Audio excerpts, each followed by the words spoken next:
अस्सलाम वालेकुम।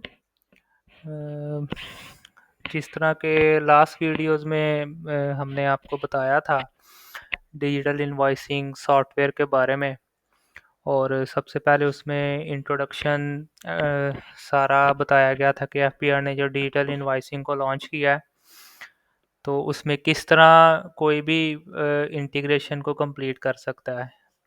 उसमें आपको अपनी प्रोफाइल बनाने के बाद एपीआई इंटीग्रेशन देखनी पड़ती है, फिर सैंडबॉक्स टेस्टिंग करनी पड़ती है, आईपी फिक्स करवाने पड़ते हैं। इस तरह की काफ़ी डिटेल अगर आप वीडियो भी देखना चाहें तो यूट्यूब में हमारे चैनल पर मौजूद है। और लास्ट वीडियो में आपको हमने अपना वेबसाइट्स जो fprdigitalinvoice.com से है, वहाँ पर आपको अपनी वेब एप्लीकेशन डिटेल में दिखाई थी, जहाँ पर ब्रांचेज वाइज इनवॉइस को मैनेज किया जा रहा था। अब साइट्स सॉफ्टवेयर चूँकि 2 तरह के होते हैं, डेस्कटॉप भी होता है और वेब भी होता है। हमने तो आपको वेब का दिखाया था, तो आज जो हमारी एप्लीकेशन है जो कि बिल्कुल सेम एप्लीकेशन है, लेकिन ये डेस्कटॉप पे अवेलेबल होगी। कोई भी कस्टमर, कोई भी क्लाइंट जो सेल टैक्स में रजिस्टर है, डिजिटल इनवॉइसिंग अपने लैपटॉप पे अपनी प्रेमिसेस पे चलाना चाह रहा है, इसकी भी पूरी कॉन्फ़िगरेशन डिजिटल इनवॉइसिंग में होती है, पोर्टल में आरिस में आके। और उसी तरह सेम प्रोसीजर से अप्लाई करने के बाद आप अपने ऑन प्रेमिसेस डेस्कटॉप एप्लीकेशन चला सकते हैं।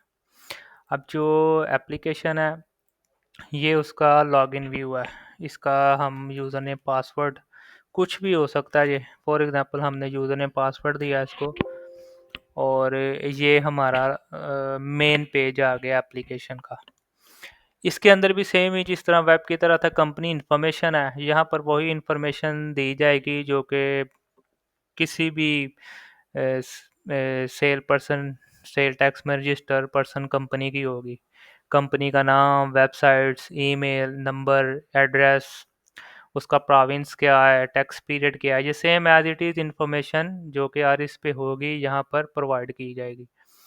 उसके बाद एफपीआर सेटिंग, बेसिकली ये मॉड्यूल, क्योंकि एफपीआर का ये जो हमारा सिस्टम है ये प्राल से इंटीग्रेटेड है, तो ये वो डाटा जो हम प्राल से लोड कर रहे हैं प्रोविंस का, तो ये अपडेट होता रहता है, इसमें चेंजिंग्स आती रहती हैं। उसको काउंटर चेक करने के लिए हमने ये फैसिलिटी क्लाइंट को ही दे दिया है कि वो जब भी चाहे चेक कर सकता है कि आया कि कोई नई एंट्री, कोई नया रो अगर आई है, कोई मज़ीद रिकॉर्ड है, तो वो ऑटोमेटिकली आपके लोकल डाटाबेस में ऐड कर देता है। अभी फ़िलहाल नहीं है। इसी तरह डॉक्यूमेंट टाइप है, इसको भी आप ऑनलाइन चेक करके अपना डाटा इधर दोबारा री एंटर कर सकते हैं। इसके अलावा प्रोडक्ट डिस्क्रिप्शन, एचएस कोड जितने भी हैं जो प्राल ने दिए हैं, एफपीआर ने दिए हैं, वो हमने लोकल अपनी डाटाबेस में ऑलरेडी रखे हुए हैं। लेकिन अगर इन केस कोई नया आता भी है, तो इस सॉफ्टवेयर में पूरी ये फीचर है कि आप उसको इसमें ऐड कर सकते हैं। किसी को एडिट भी कर सकते हैं और किसी को क्रिएट भी कर सकते हैं। और इसके बाद ये एसआरओ आइटम्स हैं, ये भी सेम तरह ही जब भी कोई एफपीआर इसमें कोई नया रिकॉर्ड ऐड करेगी, तो आप इसमें नया रिकॉर्ड ऐड कर सकते हैं और चेक कर सकते हैं। और अगर कोई नया रिकॉर्ड है तो वो इन्फॉर्मेशन आ जाएगी और आपके सिस्टम इसके अंदर एंटर कर देगा। इसी तरह ट्रांजैक्शन टाइप्स हैं, जो भी हमारी सेल आइटम्स की ट्रांजैक्शन टाइप्स होती हैं, वो जितनी भी किस्म की होंगी वो ऑलरेडी इसमें ऐड है, और अगर कोई नई भी आएगी फ्यूचर में, तो वो इसके अंदर इजीली एंटर की जा सकती है। ये सारा डाटा प्राल से लोड हो रहा है और री एंटर भी वहीं से हो रहा है। और इसी तरह मरीन यूनिट है, उसको उसको भी आप दोबारा जब मर्जी चेक कर सकते हैं। अच्छा, इसके बाद हम आते हैं प्रोडक्ट पे। जिस तरह वेब पे प्रोडक्ट डिफाइन करने का सिनेरियो था, सेम सिनेरियो यहाँ पर भी है। आपको जब भी कोई प्रोडक्ट डिफाइन करनी है, तो आपको एग्जैक्ट उसकी information as per FPR enter करनी पड़ेगी, अदरवाइज आपकी प्रोडक्ट कभी भी वैलिड नहीं होगी। जिस तरह के मैं अगर आपको यहाँ पर कोई प्रोडक्ट बना के दिखाता हूँ, ये ऑलरेडी डिफाइंड प्रोडक्ट्स हैं। जैसे ये मिल्क है, मिल्क भी है, कोल भी है। जैसे ये मिल्क है और इस आइटम का प्राइस डिफाइन की गई है 153, ये विदाउट सेल टैक्स प्राइस है। अब जब भी हम इसका यहाँ पर goods at standard rate sale type select करेंगे तो साथ ही सर्च कर लेंगे कि इस पे कितने परसेंटेज है टैक्स की। ये एफपीआर से ही सर्च होगा, अपराल से, जिसके लिए हम इस बटन को क्लिक करेंगे तो वो उस पे किस किस्म के कितने टैक्सेस अप्लाई होते हैं वो आ जाएंगे इस पे, क्योंकि ये डिफ़ॉल्ट स्टैंडर्ड रेट है तो 18% इस पे आता है। जब हम सेलेक्ट कर लेंगे तो ये आ जाएगा खुद इधर। इसके बाद आपने इसका प्रॉपर एच एस कोड देना है। इन केस में अगर एच एस कोड यहाँ पर दोबारा देता हूँ तो ये एच एस कोड आ जाएगा। जब भी एच एस कोड आप सेलेक्ट करेंगे आपको सर्च करना पड़ेगा उसका मयरिंग यूनिट। बटन क्लिक करेंगे और साथ ही वो मयरिंग यूनिट लोड कर देगा कि इसका यूनिट केजी है। इसी तरह इसका हम शेड्यूल भी सर्च करेंगे और अगर कोई है तो एफपीआर से इसका शेड्यूल भी लोड हो जाएगा। चूँकि इसका कोई शेड्यूल नहीं है इस वजह से कोई लोड नहीं हुआ। मोस्टली ये जो भी एसआरओ आइटम्स लगती हैं सीरियल, ये किस प्रोडक्ट को कौन सी लगनी है ये कस्टमर को पता होना चाहिए या क्लाइंट को पता होना चाहिए। और इन केस अगर कोई नहीं है तो आप डैश लगाकर उसको सेव कर सकते हैं। अच्छा, क्योंकि हम जब प्रोडक्ट को सेव करते हैं खाली प्रोडक्ट नहीं होती, सर्विसेज भी अवेलेबल होती है। हमारे सॉफ्टवेयर में कंप्लीट इंफॉर्मेशन और कंप्लीट फीचर है कि वो सर्विसेज को भी सेल कर सकते हैं।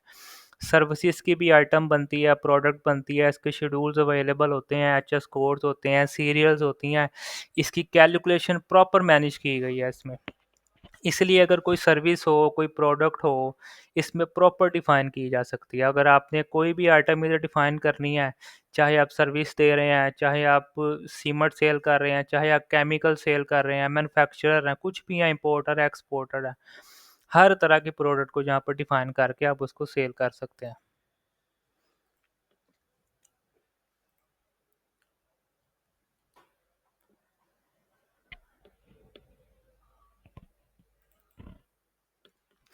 जैसे कि ये एक प्रोडक्ट ऑलरेडी डिफाइन है, ये सर्विसेज है, ये सिक्योरिटी सर्विसेज है, ये कंपनी है जो सिक्योरिटी सर्विसेज प्रोवाइड कर रही है। इसका भी मैं आपको थोड़ा बहुत सिनेरियो दिखा देता हूँ। जब भी आप कोई सर्विस डिफाइन करेंगे यहाँ पर आप कोड देंगे, नेम देंगे। अब सर्विसेज अगर एक दे रहे हैं 20,000 उसका रेट फिक्स किया गया है। अब आप देखें यहाँ पर सेल टाइप इसकी सर्विसेज सेलेक्ट होगी और जब हम उसके टैक्स रेटेड सर्च करेंगे तो डिफरेंट किस्म के यहाँ पर रेट आ जाएंगे कि इसको कितने परसेंट लगेगा। तो यहाँ पर जो भी सर्विसेज का रेलिवेंट परसेंटेज होगी वहाँ पर आप सेलेक्ट कर लेंगे और जितना भी सिलेक्ट करेंगे वो वहाँ पर ऑलरेडी खुद ही आ जाएगा।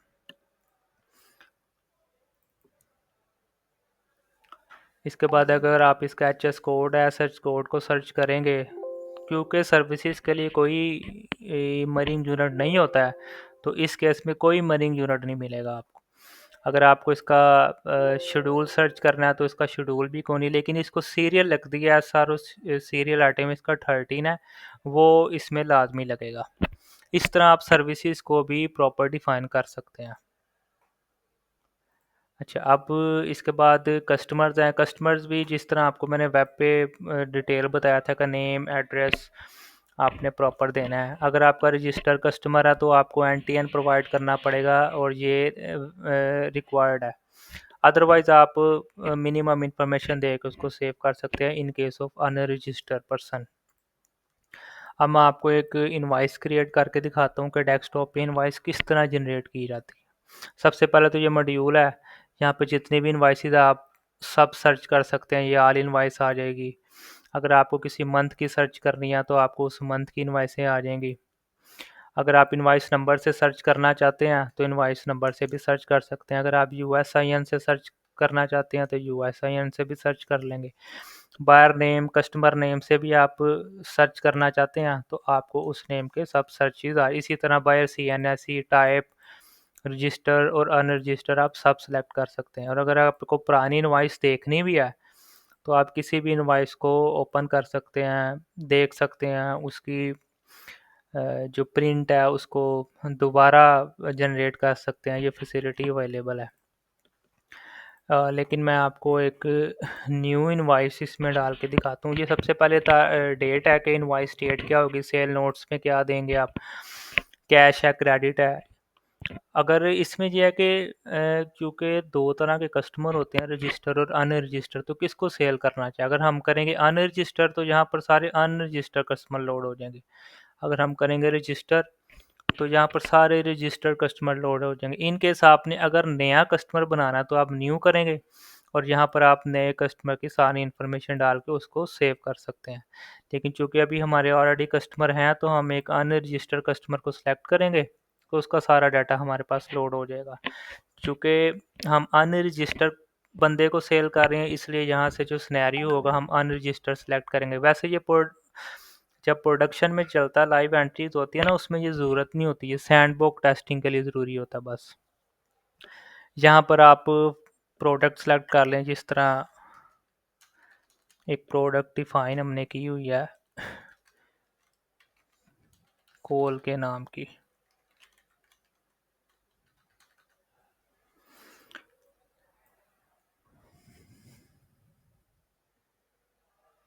जिस अब जब हमने इस प्रोडक्ट को सिलेक्ट किया, इसका प्रोडक्ट कोड, नेम, इसका मरिंग unit, HS code, sale type इसका जितना किस्म के भी इसका शेड्यूल है, एसआरओ है, वो सब लोड होकर आ गए। कितने परसेंट टैक्स अप्लाई हो रहा है, लोड होकर आ गए। अब चूंकि रेट हमने वहीं पर डिफाइन किया हुआ है प्रोडक्ट में, तो ये ₹7 इसका रेट है और हम इसको 1000 सेल आउट करते हैं।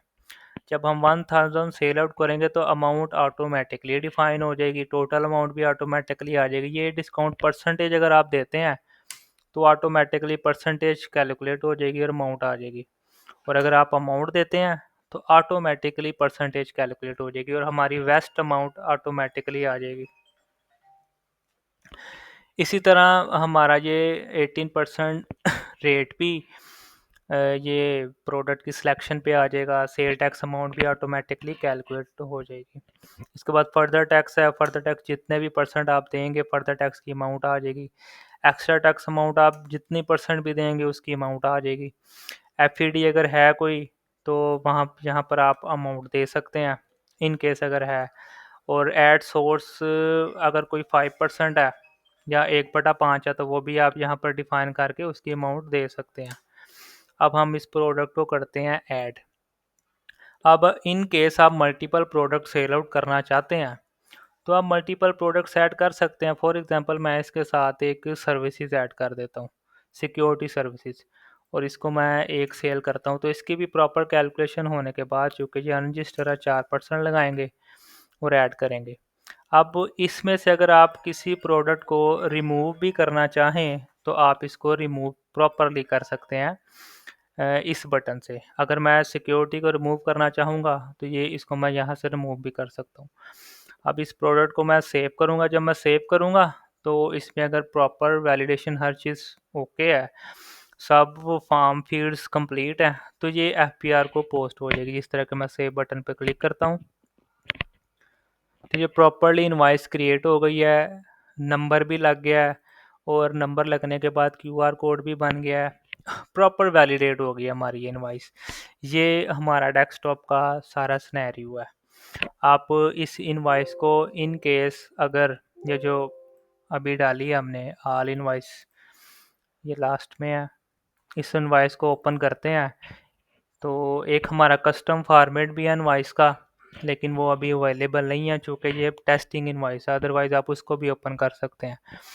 तो अगर आप दोबारा इनवॉइस देखना चाहते हैं तो आप इनवॉइस को दोबारा भी देख सकते हैं। अगर आपको इसको एक्सपोर्ट करना है पीडीएफ में, एक्सेल में, किसी में भी आप इसको एक्सपोर्ट भी कर सकते हैं।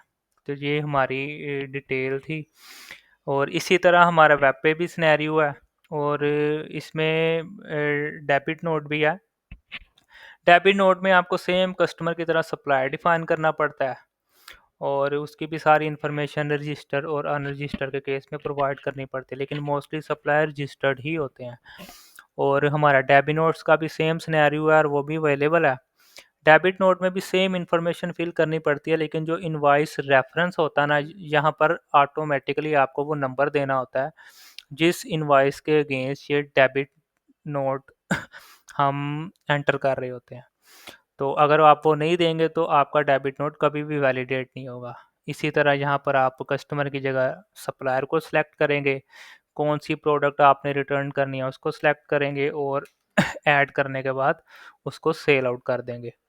ये हमारा डेबी नोट के साथ सॉफ्टवेयर हमारा बिल्कुल कंप्लीट है। इसमें हमने एक एक्स्ट्रा रिपोर्ट्स भी दी हैं। ये कंप्लीट रिपोर्ट्स हैं। अगर टोटल जितनी भी इनवाइसें आपकी सेल हुई हैं यहाँ पर आपको वो सारी इनवाइसें भी मिल जाएंगी।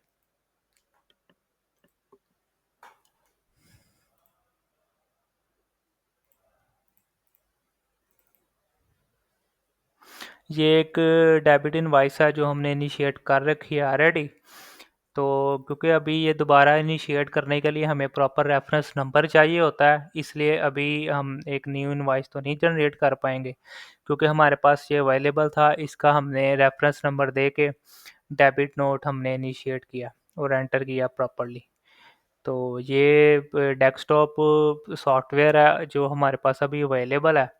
आपको हमारी कॉन्टैक्ट डिटेल सारी हमारी वेबसाइट से मिल जाएगी। आप हमसे कॉन्टैक्ट करके अभी के अभी ये सॉफ्टवेयर हमसे ले सकते हैं। वेब पे और डेस्कटॉप पे सिर्फ डिफरेंट इतना है कि यहाँ पर ब्रांच नहीं है।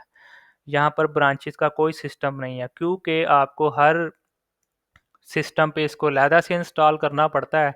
जितनी ब्रांचेज हैं उतनी दफ़ा आपको इसको इंस्टॉल करवाना पड़ेगा।